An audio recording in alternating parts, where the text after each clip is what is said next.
ఈ విమానం అధికారిక నామం బోయింగ్ E4B నైట్ వాచ్. కాని ప్రపంచం మొత్తం దీన్ని డూమ్స్ డే ప్లేన్ అనే పిలుస్తుంది. ఆ భయంకర విమానం గురించి ఇప్పుడు కొన్ని ఆసక్తికర విషయాలు తెలుసుకుందాం.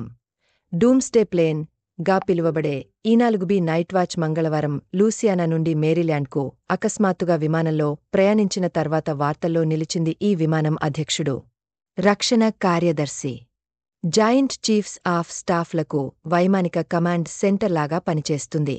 సంక్షోభ సమయంలో సురక్షితమైన కమ్యూనికేషన్లు, సమన్వయాన్ని నిర్వహించడానికి వారికి సహాయపడుతుంది.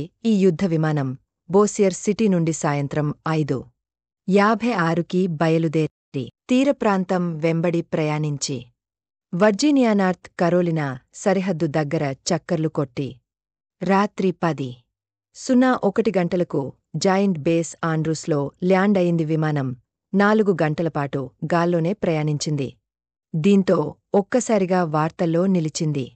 ముఖ్యంగా దాని సాధారణ కోడ్ ఓఆర్డర్ కాకుండా భిన్నమైన ఓఆర్డర్ 01 అనే కాల్సైను ఉపయోగించడం ప్రాధాన్యతను సంతరించుకుంది.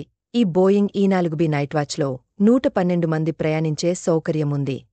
7,000 మైళ్లకు పైగా విమాన ఏకధాటిగా ప్రయాణిస్తుంది. ఈ విమానం ప్రత్యేక లక్షణాలు ఏ ఇతర అమెరికన్ సైనిక విమానాలతోనూ సాటిలేనివి. ఇది అణు విస్ఫోటనాలు, సైబర్ దాడులు తట్టుకుంటుంది, విద్యుదయస్కాంత జోక్యాన్ని నిరోధించగలదు, అవసరమైతే ఎదురుదాడులు కూడా చేస్తుంది. ఈ విమానం నిరంతరంగా 1 వారంపాటు గాల్లోనే ఉండగలదు. గాలిలో ఇంధనం నింపుకునే సామర్థ్యాన్ని కలిగి ఉంది.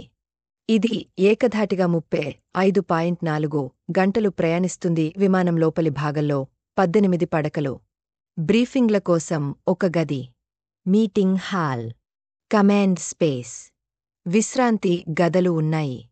ఇవి 3 స్థాయిలలో విస్తరించి ఉన్నాయి. అత్యవసర సమయాల్లో ఇది ఫ్లయింగ్ పెంటగాన్ గా పనిచేస్తుంది.